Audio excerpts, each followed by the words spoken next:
मैं कोई बात सोशल मीडिया पे नहीं लाना चाहती। मैं नहीं चाहती थी कि मैं अपनी लाइफ की कुछ बातें सोशल मीडिया पे बोलूँ, बिल्कुल नहीं गाइस।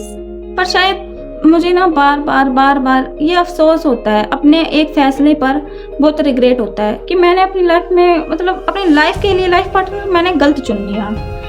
एक आदमी जो सब कुछ होता है एक औरत के लिए, आज उस आदमी के लिए मेरे दिल से ना बहुत बुरी बद्दुआएं निकलती हैं। बहुत, मैं कहना नहीं चाहती गाइज, पर मैं अंदर से बहुत तड़प रही हूँ, बहुत, इतना मैं तड़प रही हूँ। एक आदमी के पीछे मैंने अपना माँ को छोड़ दिया, अपने भाइयों को छोड़ दिया, अपनी फैमिली छोड़ दी, रिश्ते नाते समाज सब में मेरी बेइज्जती हो गई। सब में लड़के का क्या गया, कुछ नहीं गया, सब कुछ मेरा बर्बाद हो गया, सब कुछ। एक बात हमेशा याद रखना, अगर आप लव मैरिज कर रहे हैं ना, अपनी लाइफ में अपनी पसंद से कभी भी किसी से शादी करें ना, वो चाहे बॉय हो चाहे गर्ल हो, तो आप बिल्कुल अपनी मर्जी से शादी करें। शुरू में वो प्यार बहुत अच्छा रहता है, बहुत अच्छा लगता है। जैसे ही उसको शादी को 2-3 साल हो जाते हैं ना, बस लड़का या लड़की अपने रंग दिखा देते हैं, ठीक है। आप घर वालों को ये कहने लायक भी नहीं बच पाओगे कि मुझे इस रिश्ते से ये प्रॉब्लम है, मुझे इससे अलग होना है। आप बिल्कुल कहने लायक नहीं रहोगे, आप फंस जाओगे, क्योंकि तुमने अपनी मर्जी से शादी की है। घर वाले भी ये कह देंगे कि इसने तो अपनी मर्जी से शादी की है, अब तुम भुगतो, हमारा कोई काम नहीं है, तुमने ही खुद पसंद किया था। तो भाई मैरिज कर रहे हो ना, लव मैरिज तो सोच समझ के करना, क्योंकि आगे की लाइफ तुम्हारी बहुत पड़ी है, तुम्हारी ज़िंदगी बर्बाद हो जाएगी। तो जल्दबाजी में कोई फैसला मत लेना। मैंने तो गलती कर दी, मैंने लव मैरिज करके तो गलती कर दी, मेरी ज़िंदगी तो हो ही गई बर्बाद। ना मेरे मायके वाले मुझसे बोलते हैं और ससुराल वालों का तो पता ही है। तो मैं आप सबको भी ये सलाह दूंगी कि अगर आप अपनी मर्जी से शादी कर रहे हो ना, तो आप पहले या तो उस लाइफ पार्टनर के बारे में अच्छे से जानना समझना, रिश्तेदारों में सब जगह अच्छे से जांच पड़ताल करके ही रिश्ता तय करना। और लड़के के माँ बाप या लड़की के माँ बाप को ज़रूर देखना, क्योंकि अगर माँ बाप अच्छे रहेंगे, कहते हैं ना जैसे मूल होता है वैसे ही ब्याज होता है, ठीक है। तो मतलब जैसा जड़ होगा वैसे ही तो पत्ता होगा, जैसी जड़ है वैसे ही फूल पत्ते होते हैं। तो गाइस इसीलिए माँ बाप को ज़रूर देखना। और मेरी गलती तो ये रही कि मैंने ना लड़के का घर देखा, ना लड़के का पर्सनैलिटी देखी, ना लड़के के पैसा देखा, कुछ नहीं देखा, सिर्फ लड़के को देख के आ गई मैं। और मेरी गलती यही थी। मेरे को लड़का इतना कहता था, जो आज मेरा पति है, पति कहने में मुझे शर्म आ रही है, जो आज मेरा पति है, वो किसी टाइम पे कहता था कि तुम आ जाओ, तुम मेरे पास आ जाओ, मैं तुम्हें बहुत प्यार से रखूँगा, बहुत प्यार करूँगा मैं। मतलब इतने झूठे वादे किए। मैंने कहा नहीं, मैं अपनी माँ नहीं छोड़ सकती। 1 साल 2 साल बाद माँ मान जाएंगी, तुम आ जाओ मेरे पास यार, मैं भी तो अपनी माँ छोड़ रहा हूँ, छोड़ दो यार। माँ बाप तो वैसे भी छूट ही जाते हैं, इतने झूठे बहाने थे। और जब मैं उसके पास आ गई, उससे पहले वो कहता था मैं अपनी माँ को छोड़ दूंगा।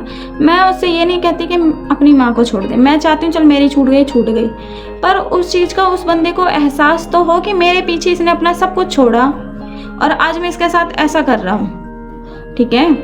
या फिर वो लड़का मुझे ये बता के लाता कि मेरे घर में मेरी माँ की चलती है, मैं तेरी नहीं सुन सकता।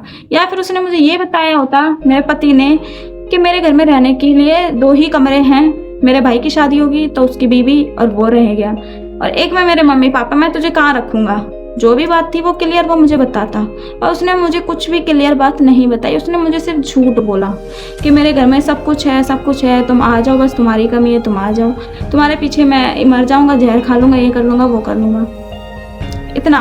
और मैं किसी की बातें, कोई इमोशनल बातें करता है तो मैं बहुत जल्दी उसकी बातों में आ भी जाती हूँ। तो शायद मेरी सबसे बड़ी गलती यही रही कि मैं उसकी बातों में आ गई। अगर मैं आज उसकी बातों में नहीं आती तो शायद मैं ऐसा कदम उठाती भी ना। मेरा तो जो छूटना था वो छूट गया। मेरी फैमिली मुझे एक्सेप्ट नहीं करती, ठीक है, क्योंकि मैंने उनके खिलाफ जाके शादी की है। भाई उनकी भी इज्जत गई है, उनकी नाराज़गी तो है। मैं कहती हूँ तुमने मेरी मम्मी पापा को मनाया नहीं, शादी से पहले तुम बोलते थे कि मैं मम्मी पापा को मनाऊँगा, तो मेरा आदमी कहता, हस्बैंड कहता कि तेरी माँ तो तुझसे ही बात नहीं करती, मैं क्या बात करूँगा। आज वो उसे अपना परिवार पसंद आया और मेरा जो छूट गया वो, मेरा जो तूने छुड़वा दिया वो।